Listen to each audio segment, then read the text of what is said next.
압축적으로 짧게 할게요. 중간에 끊고 해도 되죠? 이게 바로 갑시다. 아유, 이번에 감기가 오래가네. 많이 건드면 건강도 좋아지고 그러나? 그럼 감기 같은 거 안 걸려? 잘 안 걸리는데 원래. 근데 또 걸리면 걸리지 뭐. 코감기는 한번 왔었는데 한 이틀쯤 뭐 지나니까 또 떨어지던데. 그래, 그거 한 번씩 하고 나면 1년에 한 번씩 보링은 하는 거지. 그렇지. 좋아지겠어. 선생님이 설명 잘해 주실 거야. 오늘 개헌 공부는 이걸로 다 끝이니까.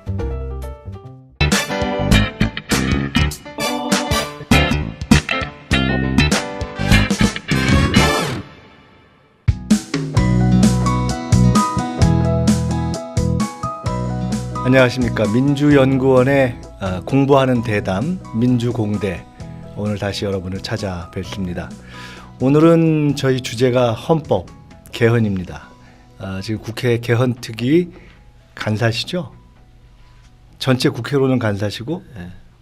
더불어민주당으로 보면 위원장인가요? 어떻게 되시나요? 아니, 뭐 더불어민주당에는 특별한 직책을 더불어민주당의 위원장이라는 걸 두지 않는, 사실상 더불어민주당의 개헌 논의의 책임을 맡고 계시고 국회 개헌특위의 간사를 맡고 계신 이인영 의원님 모셨습니다. 네, 감사합니다. 안녕하세요.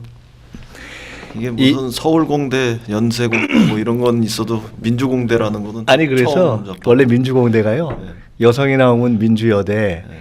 지난번에 광장에서 이목상 선생이 나오면 민주예대 이러는데, 저는 그럼 민족고대 출신인데. 그게 아니라 제가 사실은 고민을 했어요. 지금 들어오면서 야, 큰일 났다, 이거 개헌인데 야, 이거 민주계대도 있고 이상하고 민주헌대도 이상하고 이건 영 아닌데, 그래서 오늘은 그냥 민주공대로 가야 될 것 같다는 생각을 했고요. 네. 이인영 의원님이 워낙 포스가 있으셔서 그러신가, 워낙 머리가 좀 자유분방한 스타일이신데 제가 평소에는 머리를 잘 빗고 나오는데 아까 보고 나가서 머리 빗고 들어오는데 계속 머리가 쓰는 거예요. 쭈삣쭈삣 머리를 막 일으키게 하는 그런 기의 소유자이신 우리 이인영 의원님 오셨습니다. 전대협 일기 의장이시고 네. 요새 그 유명한 전대협 주사파가 이 대한민국을 장악하고 있다는 거기에 전체의 대장이신. 세월 좋아졌어요. 옛날 같으면 아마 지금쯤 1987에 나오는 김정남 그렇죠. 간첩단 사건으로 이렇게 몰릴 수도 있는데. 제가 1월 1일 날 원래는 우리 연구원의 식구들이나 기자들하고 같이 볼까 하다가 1월 초에 새해를 이렇게 시작하자고 해서 1월 1일 날 1987을 봤어요. 보셨어요? 예, 저도 봤죠. 어떠셨어요? 소감이 어떠셨고? 세월이 참 많이 흘렀다. 그리고 세상이 참 많이 변했다. 좋아졌다. 뭐 이런 생각이고. 전태일 열사요! 김장진 열사요! 장준하 열사요! 김태훈 열사요! 황정하 열사요! 김희기 열사요! 김세진 열사요! 이재호 열사요! 이동수 열사요! 김경수 열사요! 신성일 열사요! 강장탈 열사요! 송광영 열사요! 박영진 열사요! 황조이천여 영영여! 박영만 열사요! 김종태 열사요! 박혜정 열사요! 표정도 열사요! 황모영국 열사요! 박정만 열사요! 홍길 열사요! 박종철 열사요! 오동관 열사요! 김영렬 열사요! 양렬 열사요! 오랜 싸움 끝에 그날이 오면의 가사대로 고된 땀방울과 함께 했던 그런 역사의 시간들이 다시 새로워졌어요. 세월이 흘렀어도 보람과 자부심 이런 것들도 느끼지만 역시 마음속에 박종철과 이한열에 대한 애잔함, 그리고 수많은 고문 속에서 때로는 바보가 되고 때로는 목숨을 잃었던 사람들에 대한 기억이 이렇게 애잔함 이런 것들이 남아서 이렇게 저도 모르게 이렇게 울컥울컥하고 그렇죠. 그랬습니다. 예. 저도 사실은 그 영화를 보면서 실존 인물로 아는 분들이 너무 많은 거예요. 그렇죠. 예. 사실은 박종철 의사가 저희 대학교 후배고. 이자 같은 서클 후배였어요. 글쎄. 근데 거기 뭐 종철 어머님 뭐 잘 아시겠지만 이한열 어머님, 그다음에 거기 나오시는 분들 다 뭐 잘 아시는 분들 아닙니까? 뭐 이부영 뭐 선생부터 시작해서 김승훈 신부님, 심지어 저는 그때 그 교도관도 아는 분이고요. 여러 가지가 참 힘들대요, 보기가. 그런 시간이 있었을 것 같아요. 아직도 뭐 화통하게 웃기는 쉽지 않고, 글쎄 뭐 통일이 되었을 때쯤 그렇죠. 좀 마음 편하게 한번 웃을 수 그것들이 있을까 다 싶더라고요. 풀리겠죠. 갑자기 음. 얘기하다 보니까 이 의원님이 안 나오고 갑자기 이 의장님 제가 이렇게 하려고 그랬어요. 그 통일 얘기를 하셨지만 네. 전대협의 추억과 함께 네. 전대협 일기 의장으로서 추억을 가지고 있는 이인영과 함께 이 시점 대한민국 국회에서 가장 열렬하게 통일의 기치를 들고 있는 이인영을 사실 빼놓을 수 없습니다. 많이 걸으시잖아요. 네. 근데 걸으신 게 그 어디죠? 외국에 걷는 걸로 유명한데. 2008년에 선거에서 한번 떨어졌을 때는 스페인의 산티아고 가는 길 산티아고를 걸으셨고 거기 800km 걷고, 그리고 지난- 최근에는 한 번인가요? 두 번인가요? 한번 한 번. 지난 여름에 이제 DMZ 민통선을 네, 민통선. 걸었고 그랬죠. DMZ를 못 들어가게 하니까 못 들어가게 해서 민통선을 그러면 새로운 또 길을 여신 거예요. 예. 굉장히 많은 사람들이 참여했고 저도 보면서 아 이거 내년엔 꼭 참여하고 싶다 이렇게 네. 했는데 사실 이인영 하면 또 빼놓을 수 없는 게 김근태이기도 네. 하고 87년 김근태 통일 이런 것들이 다 모여서 아마 민통선을 걸었던 이인영을 걷게 한 거 아닌가 싶은데 그 걸었던 소감도 한마디만 해주세요. 우선 통일이 좀 멀어지고 있다. 통일이 올 때까지 기다릴 수만은 없다. 우리가 통일을 향해서 걸어가야 된다. 이런 생각을 한 거고. 그다음에 북에서 핵과 미사일을 실험하고 쐈잖아요. 북은 미사일을 쏴도 우리는 평화를 쏘아 올려야 한다. 네. 마치 그 난소공처럼 그런 생각도 들었고, 그다음에 한 번쯤은 DMZ가 우리한테는 그런 분단과 적대의 상징이기도 하지만 세계인들한테는 근현대사에서 새로운 생태적, 문화적 가치 이런 것들을 가지고 있기 때문에 DMZ를 내 땅이지만 못 들어가지만 민통선을 걸으면서 좀 기웃거리고 들여다보면서 새로운 꿈을 잉태하고 싶었죠. 내 땅이지만 내 땅이 아닌 것 같았던 땅을 내 땅으로 승화시키기 위해서 걸으신 거네요. 진짜 의미 있는 걸음이었던 것 같은데 이인영 의원님은 사실은 저희와 동년배고 네. 학번상으로 조금 차이가 나고 그런데 학생 직후 시절에 뵐 때나 지금이나 마치 돌아가신 우리끼리 얘기할 때는 근태형님을 보는 것 같은 진지한 김근태를 연상시키는 진지한 이인영이에요. 그런데 어떻습니까? 그때 저는 87년에 감옥에 있었어요. 네. 85년에 들어 네. 88년에 나왔으니까. 네. 87년 의장이면 87년 6월 항쟁의 전 과정에 감옥 안에 있지 않고 현장에서 거리에 있었습니까? 어땠습니까? 87년에도 감옥을 2번 갔어요. 87년에도? 6월 항쟁 초반에도 갔다가 6월 항쟁이 초반에 성공하면서 중반에 풀려 나오고, 그때 그러면 그때는 단기간 15일, 16일 구치소? 구치소까지 갔다. 구치소. 네. 그래요? 그때 국민운동본부 지도부들도 잡혀갔다 나왔잖아요.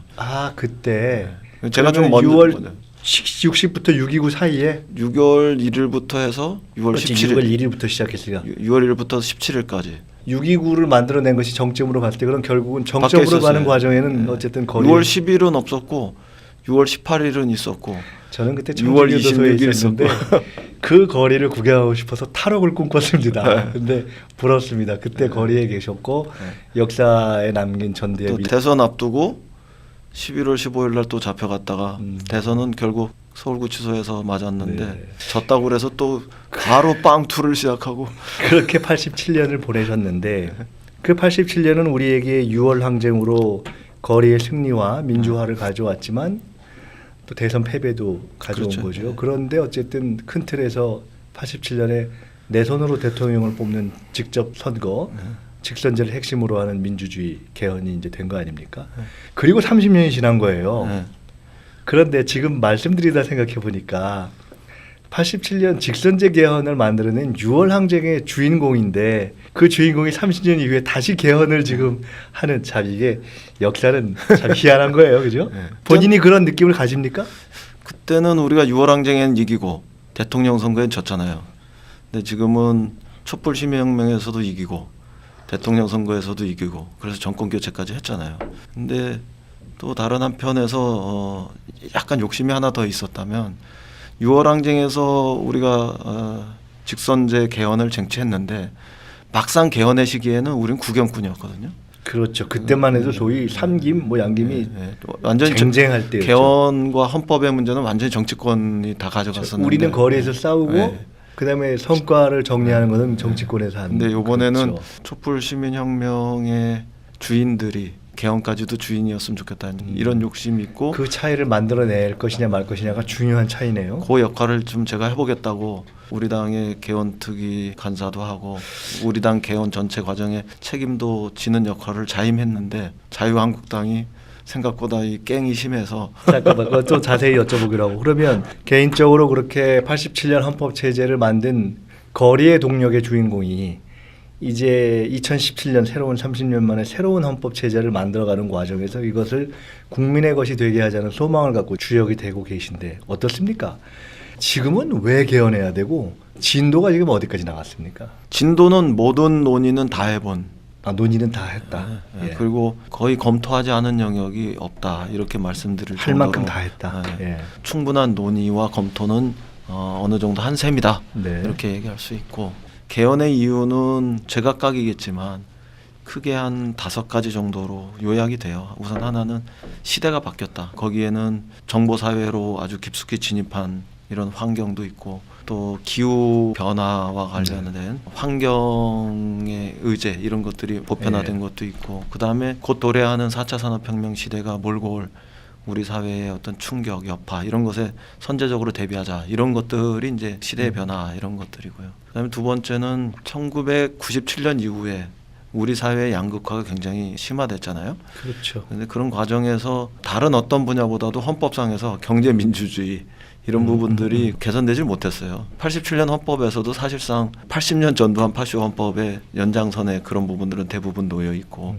무슨 경제 민주화를 조치를 할 수 있다 이렇게 했다는 게 엄청난 진전인 것처럼 일부에서는 얘기하지만 사실 1980년 헌법에는 도모 한다로 돼 있어요. 오히려 어떻게 보면 후퇴일 수도 있는 거지 꼭 그게 진전이었다고만 진전일 얘기하기도 수도 있고 후퇴일 수도 있지만 하여간 그만큼 이슈가 안 된 거죠. 그래서 그걸 경제 또 강조하는 민주주의 쪽으로 가야 이런 되고. 부분들을 더 보강할 필요가 있고 두 번째 그렇게 이유고. 해야지 또 이 복지와 관련한 가치관의 충돌 이런 것들도 네. 헌법적 규범으로 정리할 수 중요하네요. 있으니까요. 네.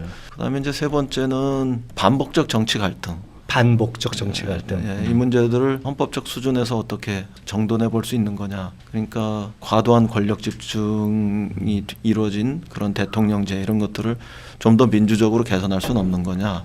뭐 이런 문제 의식들도 있는 거고 거기에는 선거제도라든가 정당제도 이런 것들도 다 동반된 개혁이 필요하다 이런 생각이 그러니까 개헌을 포함되고요. 통해서 이런 정치 갈등을 풀을 수 있다라는 네. 것도 하나 있다 이거죠. 그게 세 그다음에 이제 번째고. 네 번째는 예컨대 지방 분권, 그러니까 자치 분권, 균형 네, 발전 이런 것과 관련한 문제 의식들 그것이 새로운 국가 경쟁력으로 더 높아져야 된다 이런 것들도 있는 거고 그다음에 마지막으로 제일 중요한 거는 촛불 시민혁명에서 터져 나온 새로운 대한민국의 열망 이것들을 헌법에서 다시 수렴해야 되는 거 아니냐. 그리고 높아진 주권의 의지 이런 것들에 맞추어서 우리 헌법이 새로워져야 되는 거 아니냐. 이런 것이 배경이 된다고 생각합니다. 그러니까 시대가 변했고 경제 민주화의 가치가 더 반영돼야 되고 정치 갈등을 해소를 또 반영시켜야 되고 자치분권이 있고 그리고 촛불의 그렇죠. 어떤 국민의 주권 이걸 흔히 기본권 문제라고 열망 얘기하는 뭐 이런 그것을 것들을 담아내야 된다.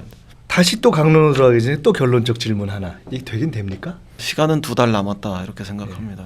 정치권이 합의해서 국회에서 합의된 발의를 할 수 있는 이런 가능성을 찾으려면 2달 시간이 남았다. 합의 통과에는 2달이 남았고 만약 합의가 안 되면 또 앞선 질문을 한번. 그렇게 안 되면 국회에서 할 수 있는 부분들은 또 그래도 2달은 남았을 거다 이렇게 생각을 해요. 국회에서 합의하려고만 하면. 근데 국회에서 죽어도 못하겠다. 지방선거 때까지 동시 개헌을 죽어도 못하겠다. 이렇게 돼서 못한다면 정부가 대통령이 발의하는 방법이 있는데 그건 정말 2월 말이 마지노선이다 이렇게 보여져요. 아 그럼 이렇게 되는 건가요?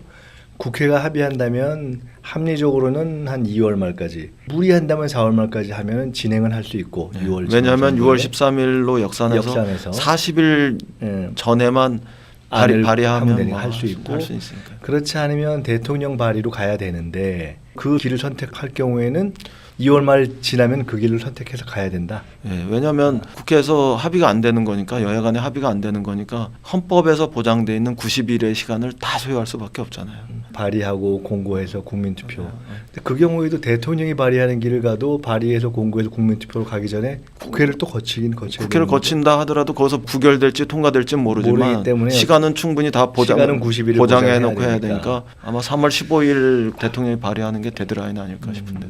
국회 합의 코스로 갈 것이냐 대통령 발의 코스로 갈 것이냐가 두 개의 길이 있고 그 안에 조금 더 미세하게 나눌 수 있으나 종합해서 합치면 3월 15일 전에는 결국은 큰 가닥은 정리가 될 것이다 이렇게 보면 되겠네요. 국회에서 하면 다행이지만 국회에서 못하면, 국회가 3월 15일까지 못한다 그럴 때 그럼 정부는 바로 그 개헌안을 만들어낼 수 있는 게 아니잖아요. 그러면 국회가 못한데 정부가 만들 수 있는 최소한의 시간은 필요한 거고. 그래서 정부는 최소한의 작업은 하고 있지 않는가요? 이제는 뭐 불가피하게 시작할 수밖에 없지 않을까 싶어요. 초벌 작업은 그리고 할 수 있을 것이다. 경우에 따라서는 국민들의 의견을 정부도 좀 들어가는 이런 시간은 필요할 것 같고, 그런데 그동안에는 제가 정부나 청와대나 이런 쪽에 국회 논의를 존중하고 실질적으로 그렇게 해달라고 요청도 했는데, 이제는 정부는 정부 나름대로 노력하는 과정에 대해서 그러면 안 된다, 좀 기다려달라, 국회 논의를 존중해줘라 이렇게 얘기만 할 수는 없는 상황이 아닐까 싶어요. 정부한테 국회에서 끝날 때까지 기다려달라고만 하기도 조금 어려운 입장이 될 정도가 됐다. 국회 입장에서.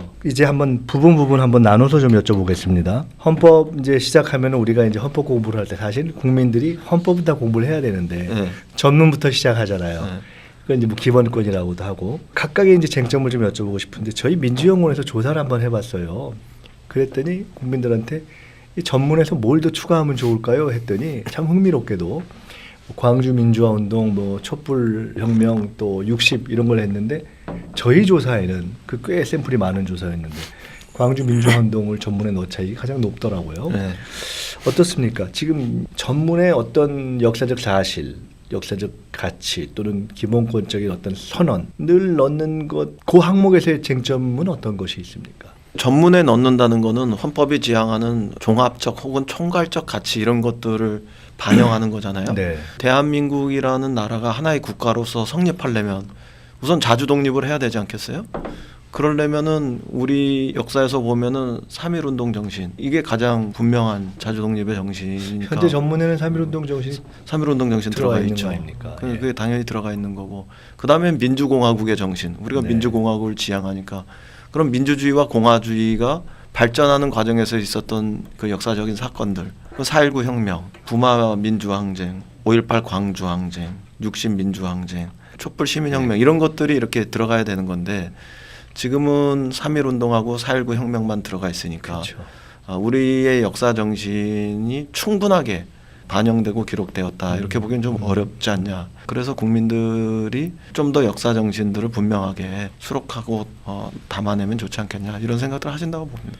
그런 전문에 담아낸다는 것은 대한민국의 역사적 정통성, 정체성을 분명하게 한다는 점에서 의미가 있는 거라 이거죠. 가령 최근에 대통령께서 내년을 건국 100주년으로 하자라고 하면서 최근에 어떤 건국절 논란 이런 거를 일종의 쐐기를 박은 그런 측면도 있는데, 헌법 전문의 역사적 가치들을 정리해낸다는 것은 온 국민의 합의로 그런 문제를 원천적으로 정리한다는 의미도 있을 수 있겠네요. 잘 정리하면. 그렇죠.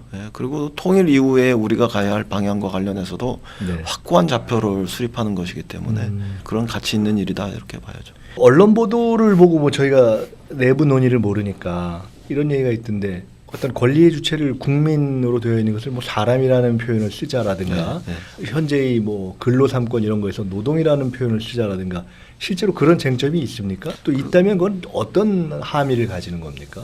국민과 사람으로 이렇게 구분되는 얘기일 텐데요. 뭐 인간이면 누구나 누려야 할 어떤 보편적 권리, 인권, 기본권 이런 것과 관련된 부분들은 국민이란 표현보다는 사람이라는 인간이라는 이런 표현으로 쓰자는 거고. 그럼 왜 그러죠? 국민이 아닌 사람, 뭐 예를 들어 외국인이 들어가는 그러니까 건가요? 그렇죠. 우리 국민이 아니라고 그래서 외국인이라고 그래서 생명을 함부로. 그럼 국민에서 훼손할 사람으로 가면 우선은 외국인이 들어가는 게 있고. 네.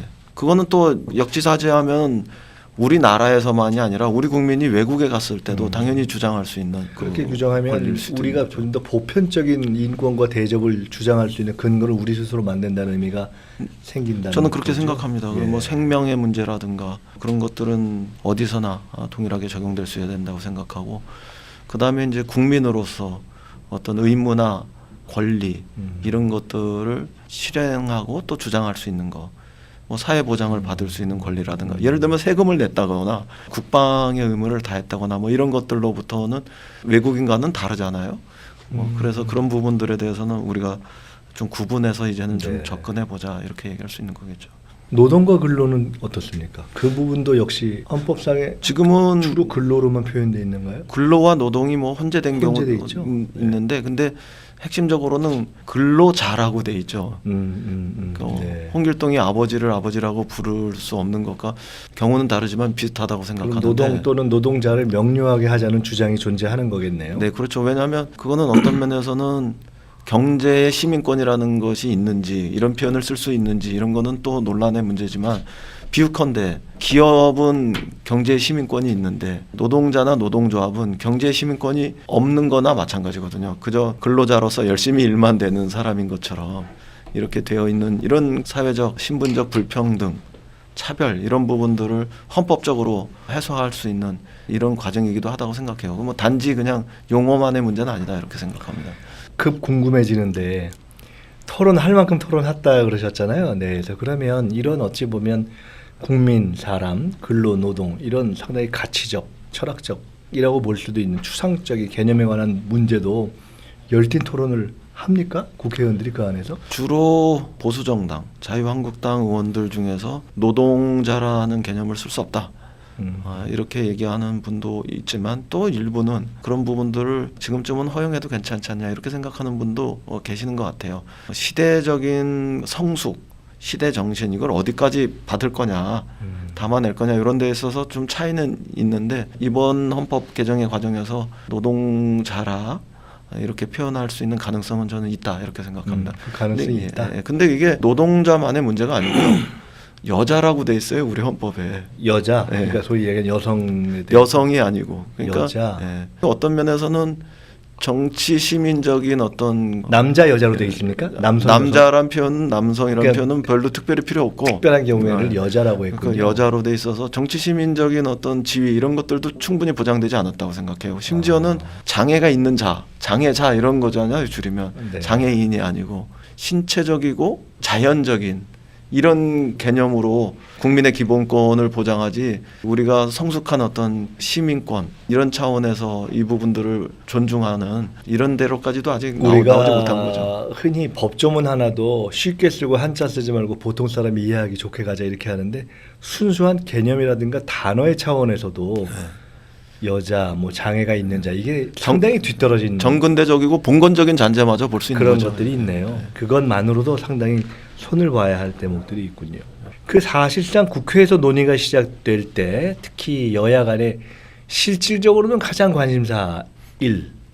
권력 구조에 대한 뭐 대통령제냐 뭐 대통령제도 뭐 이런 거냐 저런 거냐 뭐 내각제 이거에 대한 실질적 의견 분포는 어떻습니까? 국회에서는 상대적으로 대통령의 권력을 확 줄이자 이렇게 확 줄이자. 네, 이렇게 생각하는 분들이 꽤 많아요. 근데 그게 이제 당별로도 쫙 갈라집니까? 어떻게 됩니까? 그냥 현행 대통령제 그대로 가자 이런 거는 제가 볼 때는 국회의원들 중에서는 좀 굉장히 적을 것 같아요. 5년 단임에 강력하게 대통령한테 권력이 집중돼 있는 이런 대통령제를 그대로 가자 이렇게 생각하는 국회의원들은 제가 볼 땐 굉장히 적어 보입니다. 그럼 어떻게 개선할 거냐 이걸 둘러싸고 대통령제를 좀 고쳐서 쓰자. 좀 더 민주적이고 좀 더 권력이 축소된 그런 대통령제로 가자. 그러면 조금 정리해서 표현하면 완전한 상권 분립에 4년 중임의 대통령제로 가자.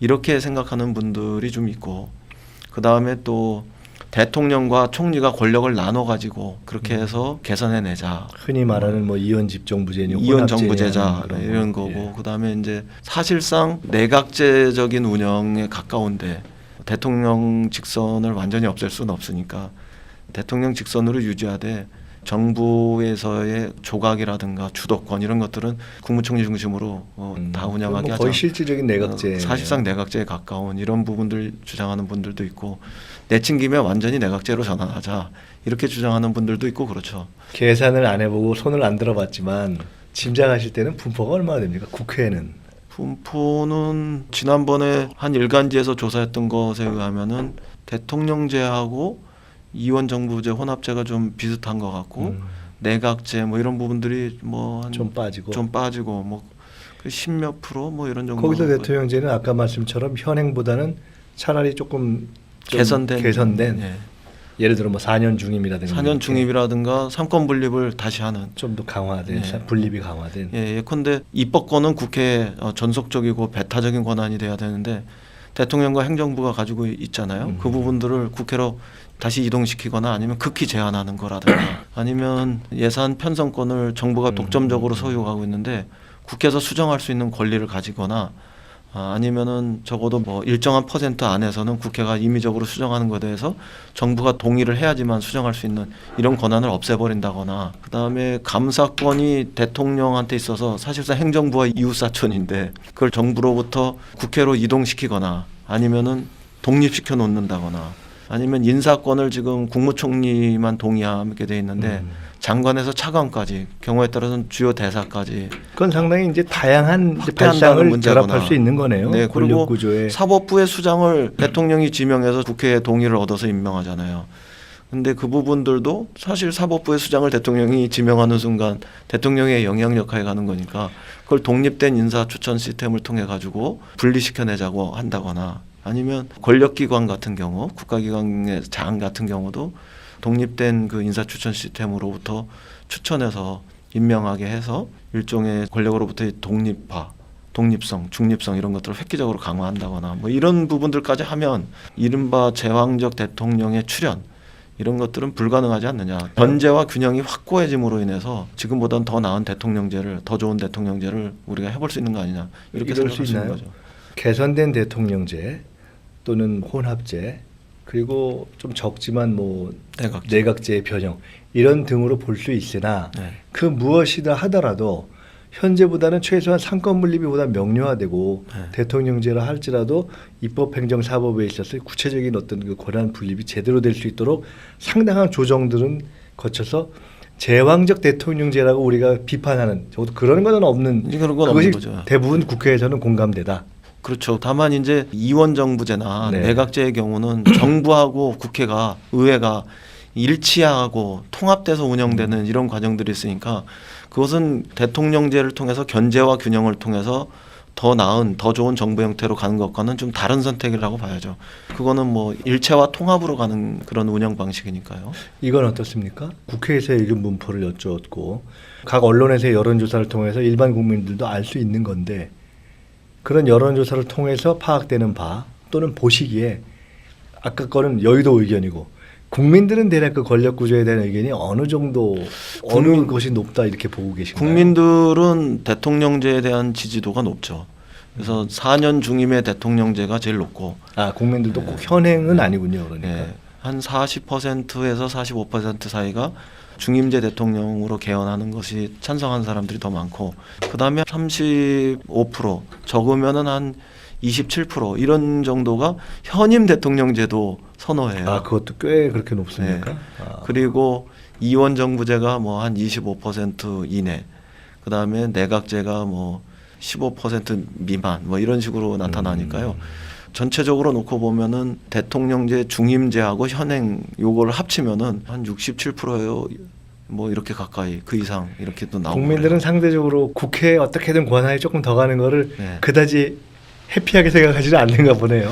일단 뭐 국회에 대해서 덜 믿어하는 것도 있고 음. 그다음에 자신의 경험 속에서 대통령제를 오랫동안 경험했었고 그게 더 익숙한 것도 있고 네. 그다음에 우리 역사에서 내각제나 이원정부제가 부정적인 출연을 이미지가 했던 있고. 경우가 많잖아요. 예. 4.19 직후에 이원정부제 운영했는데 좀 정치적으로 좀 혼란스러웠다는 경험도 있고 내각제는 주로 전두환 군사정권이 장기 집권하려고 했었던 그런 수단이기도 했고 그다음에 또 한 번의 이원정부제 같은 경우는 이민우 홍사덕 구상으로 군부 독재와 민주 세력 간의 그 직선제 견을 둘러싼 첨예한 투쟁 과정 속에서 야합적 오랜만에 그 기억을 네. 지금 되살려 주시네요. 야합적 타협이라는 이런 그 부정적 선입견들도 있고 그러니까 대통령제를 더 선호하는 부분들도 있고 그다음에 제가 들어보면 우리 같이 이렇게 분단된 나라에서 통일을 하려면 주변에 이렇게 전통적 사강이 있는 이런 상황에서는 내각제 리더십보다는 대통령제 리더십이 더 바람직한 거 아니냐 이런 평가들도 하시고 스트롱 밴드한테 둘러싸여 있는데 예. 스트롱한 리더십을 행사할 수 있게 해줘야 된다. 뭐 때때로 독일은 내각제로 했는데도 통일했다 이렇게 반론하는 분들도 있지만 독일은 유럽에서 큰 나라지 우리처럼 동북아에서 작은 나라는 아니잖아요. 그러니까 그런 점이 있군요. 그런 국민들의 인식 이런 것들이 작용하고 마지막으로는 이원정부제나 내각제로 이렇게 갔을 경우에 잘못하면 사회가 기득권 구조를 그거 유지하고 중요한 문제네. 온전하는 문제로 가지 않겠냐. 일본처럼 되지 않겠냐. 상대적으로 개혁이 좀 더 어렵다. 예. 그리고 특히 재벌 이런 부분들의 영향력이 강화되면 바람직하지 않은 부정적인 정치 문화만 재생되는 과정으로 들어갈 수도 있다. 이런 것들 때문에 그래도 좀 대통령제를 선언했던 거 아닌가 이런 생각입니다. 개헌 내지는 헌법과 관련된 부분에 대한 쟁점을 지금까지 여쭤봤고 앞으로 계속 여쭤볼 건데 중간에 한 번만 딱 세겠습니다. 네. 세간에는 이 의원님께서 대통령 자신의 우리 문재인 대통령 자신이 개헌을 어떻게 바라보는가에 대한 개헌 구상을 누구보다도 잘 알고 있는 사람이다. 네. 이른바 교감설이 있어요. 그런데 어떻습니까? 이런 일을 하는 데 있어서 현직 대통령이 굉장히 중요하잖아요. 그렇죠. 근데 아무래도. 현재의 대통령의 생각이 갖는 의미는 무엇인가 궁금해지기도 하는데 대통령과 이 어떤 개헌으로 어떻게 가야 되고 대략 어떤 코스로 갈 것이 이럴 경우 저럴 경우 이런 어떤 소위 얘기는 과정까지 포함해서 상당한 교감을 나누셨나요? 저는 사실 2012년 대통령 선거 때는 제가 선대본부장도 하고 선대위원장도 했으니까 그 당시에 개헌과 관련한 얘기를 좀 한 적이 있고 이번 대통령 선거 전에도 제가 우리 당의 선거대책위원회에서 개헌특위위원장이었기 때문에 대통령 선대위에 한번 충분한 시간을 가지고 이야기한 적이 있죠. 그래서 후보 시절에 예, 그러니까 제가 어느 정도 문재인 대통령의 생각을 잘 알긴 합니다. 그렇다고 해서 꼭 동일하진 않아요. 저는 동일하다는 건 이 의원님과 동일하진 않다. 예, 저는 대통령제에서 정부통령제로 가자. 국무총리를 폐지했으면 좋겠다. 네. 이런 생각을 하는 사람이었고 대통령은 2012년에는 그렇게 생각했다가 그 당시에는 지역주의를 넘어서기 위해서는 그런 게 필요할 수도 있겠다 이렇게 생각했다가 이번에는 국무총리를 유지하는 쪽으로 하셨기 때문에 꼭 동일하지는 않습니다. 그러나 대통령 후보의 판단을 그 시점에서 존중해줬고 또 지금도 대통령이 되어서 어떤 생각을 하고 있을지 알기 때문에 그것을 존중하고 고려하는 건 뭐 사실이죠. 그렇지만 전적으로 거기에 의존해서 한다 이렇게 우리는 볼 수는 뭐 없겠죠. 언론사도 아니고 네. 뭐 특종 이런 것도 필요 없어요. 그런데 갑자기 급 궁금해지는데 네. 지금 그러면 대통령의 생각과 국민의 생각에서 네. 차이가 나는 건 뭐가 있나요? 근데 우리 국회의원들하고 제가 굉장히 많은 부분들 이야기를 해보거든요. 이 개헌과 관련해서 권력 구조와 관련해서 많은 부분들 이야기해 보는데 초선 의원님들 같은 경우는 대통령제가 좀 화끈하게 정부통령제로 가는 것도 어떠냐 이런 생각하는 분들도 꽤 있어요. 네, 그래서 우리가 열어놓고 이야기할 때 꼭 대통령의 생각에 철저하게 코드를 맞춰서만 이야기하는 필요는 없다. 이런 부분은 아니라고 생각해요. 아니 제가 사실은 그래서 궁금해서 대통령 생각이 뭐냐고 좀 여쭤보려고 그랬는데 그건 굳이 뭐 대답 안 해주시려고 그런 것 같아요. 아니 그런 건 아니고 대통령 생각은 그런 국무총리제죠. 그다음에 저 양원제와 관련해서도 한번 이야기한 적이 있었는데 네. 양원제에 대해서 굳이 반대하는 건 아니지만 지금 시점 국민들이 그것을 동의할 수 있느냐 이런 걸 중요하게 판단하셨던 것 같아요. 그래서 그 시점에는 양원제 문제는 얘기를 안 하셨었죠. 문재인 대통령의 생각은 국민의 현재의 의견을 상당히 존중하고 고려한 네. 나름 자신의 견해가 그래서 있다. 저는 이렇게. 그 문제에 대해서는 양원제를 하는 것이 바람직하다 이렇게 생각하고 있고 우리 당 의원님들 중에 꽤 많은 부분들 또 양원제에 대해서도 생각을 하세요. 근데 이제 이런 게 논의돼 들어가는 과정에서 크게 대통령제의 방향을 선호하겠지만 우리가 양원제라든가 아니면은 저 정부통령제를 만약에 정리한다고 그러면 그걸 굳이 대통령이 반대하겠는가 이런 생각은 하죠. 그런데 다른 한편에서 대통령제를 벗어나서 이원정부제나 내각제로 간다 이럴 때는 저는 대통령이 그거에 대해서 쉽게 동의하시기는 어려울 거라고 생각해요. 그거는 저도 사실 그런 면들이 있고요. 국회에서 완전히 다 동의하지 않는다면 생각의 기본을 아시니까. 네, 다 동의하지 않는다면 근데 그거는 만약에 대통령이 동의하더라도 경우에 따라서는 우리 국회의원들 중에서 그건 바람직하지 않다. 그럴 수 있죠. 그렇게 반대할 사람들도 있고 저도 제가 개헌특위 간사가 아니라면 그럴 수 있지 않겠습니까? 예를 들면. 근데 개헌특위 간사로서는 네. 지금 내 생각은 사실 이랬고 대통령 생각은 이랬다고 말씀하셨는데 사실은 이 진행 과정에서 요거는 요렇고 요건 요렇고 그런 의견은 별로 펼칠 입장이 안 되시죠? 그렇죠. 그리고 그렇게 그야말로 못했고 상당히 공정한 중개인으로서의 역할을 그래서 하시는 뭐 거죠. 한마디 보태면 그래서 결과적으로 저는 대통령은 그 두 가지 가이드라인 외에는 얘기 안 했다 이렇게 봅니다. 네. 우선 하나는 국민들의 뜻이 무엇이냐 이것이 제일 중요하다 이런 거고 그다음에 두 번째는 선거제도에 큰 변화 없이 정부 형태의 변화를 이야기하는 거는 좀 곤란하다. 이 두 가지 가이드라인 외에는 저희들의 논의 과정에 맡기고 저희들의 논의 과정들 합의 과정들을 존중했다 이렇게 봐야 된다 이렇게 생각합니다. 다시 그러면 이제 옆으로 좀 샜다가 다시 들어가 볼게요. 아까 이제 몇 가지 말씀하시면서 네 번째인가에 이제 지방자치분권 말씀하셨어요. 시도지사 협의회인가요? 거기서 안을 낸 거에 보면 지방분권 국가를 명시하자 뭐 이런 얘기도 있고 그래요. 그러니까 자치분권이라고 하면은 뭐 여러 가지 이제 세부 항목이 있겠습니다만은 그걸 다 짚기보다는 지방분권 국가 가령 예를 들어 그런 식으로 지금 뭐 헌법상에 뭘 두자, 뭐 지금 뭐 연방제 수준의 뭐 분권 이런 얘기 나오잖아요. 예. 그게 헌법상의 지방분권 국가를 명시한다든가 하면 그 의미가 있는 건가요? 그리고 실제로 좀 거시적인 차원에서 자치분권과 관련된 헌법의 쟁점은 뭔가요? 자치분권과 관련한 거시적 쟁점은 자치분권을 확대하는 것에 대해서 이론은 없어요. 그건 이론이 그런데 없고. 그걸 어디까지 확대할 거냐? 예. 우리나라 같이 작은 나라에서 중앙 집권적인 요소와 자치분권적인 요소가 적당하게 균형을 이루어야지 자치분권을 많이 가서 정말 연방제 형태로 이렇게 탈바꿈하는 그런 비전까지 가지는 게 바람직한 거냐? 이런 뭐 쟁점들은 있죠. 지방 정부, 연방제 이런 식으로 갈 경우에 지역 간의 편차, 자립적 기반이 있는 데는 괜찮겠지만 그러지 못한 데는 그걸 어떻게 감당할 거냐. 재정적 자립의 문제부터. 그래서 그걸 그 비판적으로 제기하는 분들도 실제로 있어요. 대신에 반론은 우리 세금 제도를 바꿔서 자립, 자치의 기반이 될 수 있는 형태로 뭐 세목 교환을 한다거나 이렇게 해가지고 변경해서 그걸 만드는 거. 그럼에도 불구하고 편차가 나타날 때는 중앙정부 차원에서 주도해서 지방 재정을 이렇게 조정할 수 있는 이런 제도들 이런 것들을 도입해서 해소하면 되지 않겠느냐. 나라가 더 발전하려면 공간적으로 통일을 통해서 발전하는 것과 자치분권을 통해서 발전하는 길이 있는데 연방제 수준으로 자치분권을 보장하고 지방정부의 기능, 권능 이런 것들을 향상시켜서 돌파할 수밖에 없는 거 아니냐. 결국은 그렇게 해서 북유럽에 있는 강소국가 500만에서 1000만 정도 되는 이런 나라에 해당하는 버금가는 수준으로 한 5개에서 7개 정도의 지방정부, 자치분권 이런 것들을 해낼 때 우리가 더 대한민국의 국가 경쟁력도 높아지고 더 발전할 수 있는 거 아니냐. 그리고 직접적으로는 그렇게 해야지만 주민들의 삶 하나하나가 멀리 있는 중앙정부보다는 가까이 있는 지방정부를 통해서 삶의 질 이런 것들이 향상돼 나갈 수 있는 거 아니냐. 뭐 이런 논란이 지금 벌어지고 있는 거죠. 그래서 그거를 법률적 수준에서 지방자치제도가 되는 게 아니라 헌법적 수준으로 그렇죠. 올려놓고 국가적인 어떤 지향을 밝힐 때만이 변화가 가능한 거 아니냐. 헌법적 수준의 이렇게. 지향을 밝혀놓자. 근데 여전히 사실은 저만 해도요. 연방제 또는 연방제 수준의 자치라고 하면 그게 뭐지 헷갈려요. 그러니까 여쭤보는 방식을 바꾸면 어떻습니까? 현재의 예를 들면 뭐 충청남도, 충청북도, 전라남도 이런 것처럼 그 수준이라고 광역자치단체를 보든지 아니면 아까 5개나 7개라면 경우보다 더 합치는 걸 수도 있잖아요. 그렇죠. 예.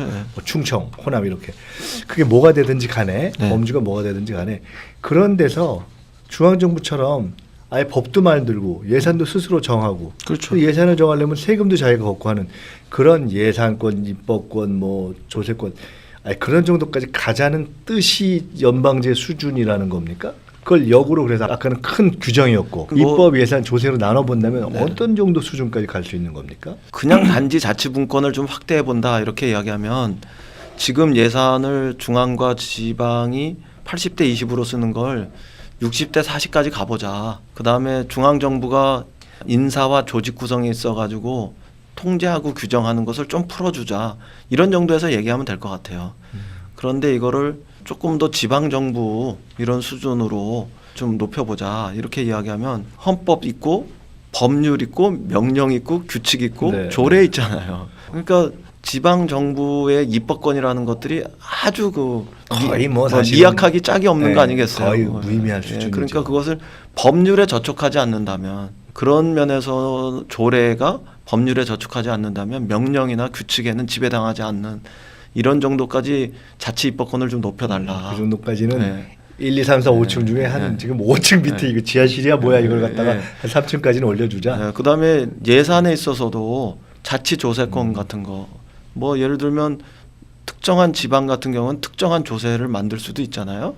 그런 것들은 해서 자치 조세권 같은 것들도 좀 부여해보자. 이런 등등의 것들이 이야기될 수 있겠죠. 그렇게 되면은 앞에서 이야기했던 자치분권을 확대하는 수준보다는 조금 더 높은 수준에서 네. 우리가 자치분권이 확대된다고 볼 수 있고 그러면은 예컨대 이제 전세권으로 놓고 보면 주인 바뀔 때마다 방패 그다음에 계약 기간이 완료될 때마다 주인이 마음대로 전세값 올리는 이런 것과는 좀 달리 주인이 바뀌어도 전세권이 보장되고 전세 기간이 만료되면 일정한 퍼센트 이상 전세값을 올릴 수 없도록 하는 이런 그 전세권이 보장되는 더 높은 수준에서 보장되는 이런 것과 비슷한데 이제 구분해서 비교할 수 있겠죠. 이제 그래서 거기에서 이제 한 발 더 나가서 사법권까지 부여되면 그러면 사법권. 그거는 이제 제가 볼 땐 연방제라고 봐야죠. 근데 근데 우리는 명실 공에 그렇게 되려면 이제 사법권까지 네. 사법권, 사법권까지는 좀 경찰권, 아니고 뭐, 근데 지금은 재판, 네. 법원 이런 것들까지는 아니고 경찰 같은 경우는 자치 경찰이나 이런 거 이제 그 오늘 그 우리가 방향으로 지금 이제 우리가 가는 제도 거니까. 개혁하려고 하고 있잖아요. 예. 중앙 경찰과 자치 경찰, 행정 경찰과 음. 수사 경찰 이런 것들 예. 과정에서 예. 그거는 그 전에도 할 수 있을 것 같고 그다음에 교육 자치 같은 게 있는데 네.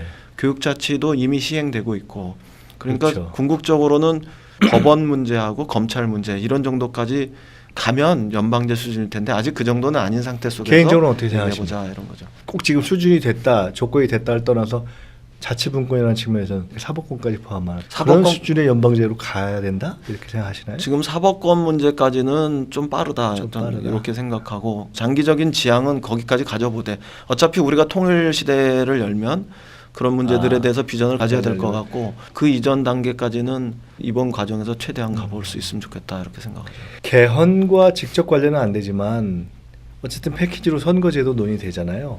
이거는 그 자체로 워낙 논의할 게 많기 때문에 깊게 들어가기는 어려운 것 같고 그냥 아주 간략하게 선거제도는 각종 의견도 있고 뭐 논란도 있고 과정도 복잡할 텐데 어떻게 변할 가능성이 있습니까? 지금 선거제도의 제일 문제점이 정당이 지지받은 만큼 의석 비율을 네, 할당받지 네. 못하는 거잖아요.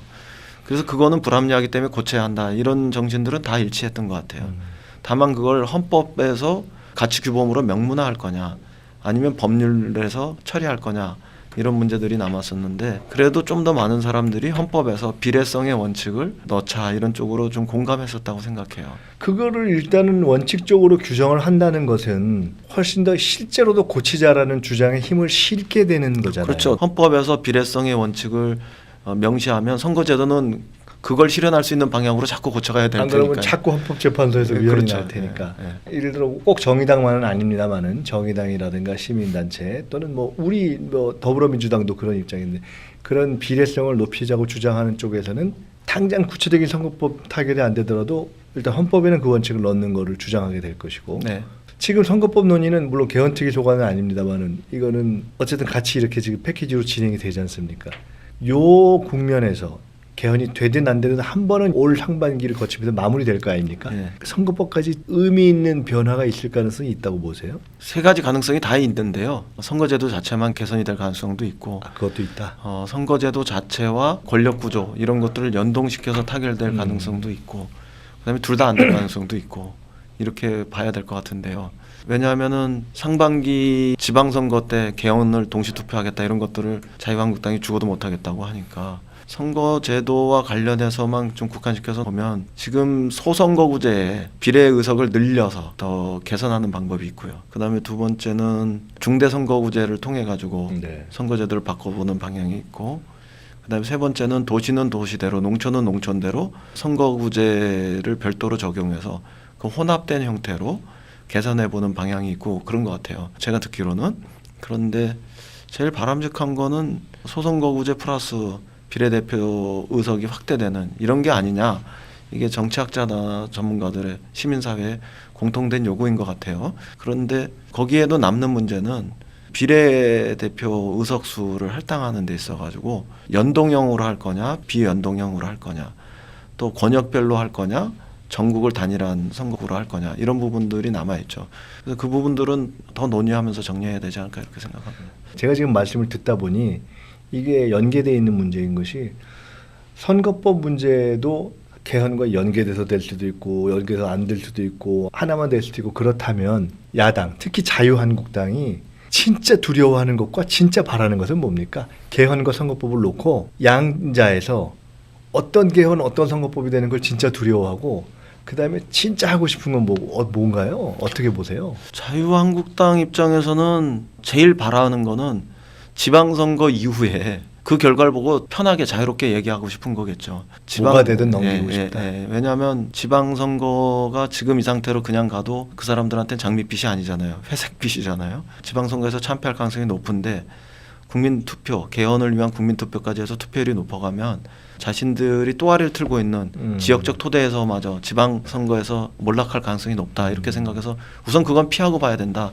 이렇게 급속한 공감대를 형성한 것 같고, 투표율 높아질까 봐 우선 그거는 아주 그건 싫다.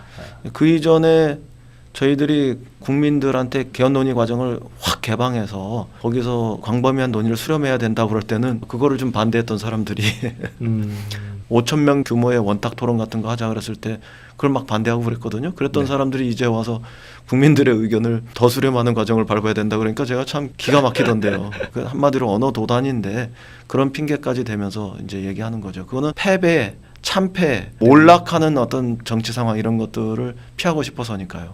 그러고 나면 그 사람들이 권력 구조를 그 토대 속에서 판단할 거라고 생각해요. 어떤 경우에는 대통령제를 다시 검토할 수도 있을 거고, 그 이전의 상황으로 놓고 보면은 홍준표 대표는 4년 중임의 분권형 대통령제를 얘기했고 혹시 다음 후보가 될까 봐 그렇게 생각할 수도 있겠네요. 그러니까 그런 것을 다시 검토할 수도 있을 거고, 그렇지 않은 대부분들은 이원 정부제를 이야기했는데 일부는 대통령과 국무총리가 외치 내치를 구분하는 그런 이원 정부제를 얘기하고, 어떤 사람들은 국무총리가 정부를 주도하는 사실상 내각제에 가까운 이원 정부제도 이야기하고, 그래서 그거 좀 혼재돼 있거든요. 그런 것들이 정리돼야 되겠죠. 그다음에 선거법은 현재까지 자유한국당의 입장은 지금 상태를 바꾸는 것에 대해서 반대하는 거죠. 아, 그냥 이대로가 좋다는 게 제일 기본인가요? 예, 그게 뭐 지역적 토대에서 영남의 또아리를 틀고 있는 상태 속에서 최소한 2당이라도 할 수 있는 그게 제일 안정적이다. 낫다 이렇게 생각하는 부분들도 있는 것 같고, 명분은 국회 의석이 늘어나는 것에 대해서 국민들이 동의하지 않는다. 그럴싸하네요, 명분은. 뭐 이런 것이 있고, 그 연동형 비례대표제 같은 경우 명백하게 지금보다 의석수가 줄어들고 다른 당의 의석수가 늘어난다.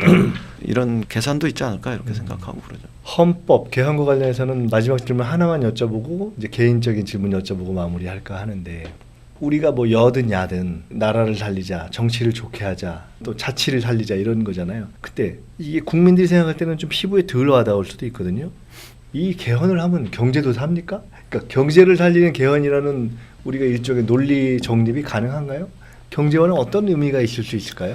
그래서 헌법이 밥 주냐, 예. 개헌이 밥 주냐 이런 얘기 하시는 분들이 있는데, 저는 헌법이 밥이다, 개헌이 밥을 준다 이렇게 생각해요. 아, 실제로 예, 그러니까 개헌을 하면 새 밥을 짓는 거고 새 밥을 짓는 것이기 때문에 그냥 이대로 가면은 헌밥을 먹는 것이다. 이런 표현도 저는 종종 하고 그래요. 실제로 이번 헌법 개정의 과정에서 말하고 행동하는 자유로서의 기본권, 이런 부분들은 조금만 더 노력하면 선진적인 민주국가 어디에도 부럽지 않은 이런 법을 만들 수 있거든요. 네. 그런데 경제 민주주의와 관련한 사회 경제적인 어떤 조항과 관련한 이런 부분들은 우리가 상당한 노력을 해야지만 다른 나라에 못지않은 헌법 체계를 가질 수 있거든요. 앞에서 살펴보았던 노동과 관련한 조항들도 그렇고 거기서 예를 들면 동일 노동 동일 임금 이런 것들을 우리가 헌법에서 네. 헌법 정신으로 받아들인다고 그럴 때 그거는 비정규직과 정규직의 문제뿐만 아니라 남성과 여성의 문제들, 뭐 고연령 저연령 이런 부분들과 그냥 일반 성인층과의 어떤 그 차별 문제들 이런 것들도 다 해결할 수도 있고 장애인과 비장애인의 문제들도 거기서 나타나는 차별들도 상당 부분 해결할 수 있고 뭐 그런 여러 가지 소지가 있거든요. 예를 들면 많이 배운 사람과 덜 배운 사람들의 차이들도 해소할 수 있고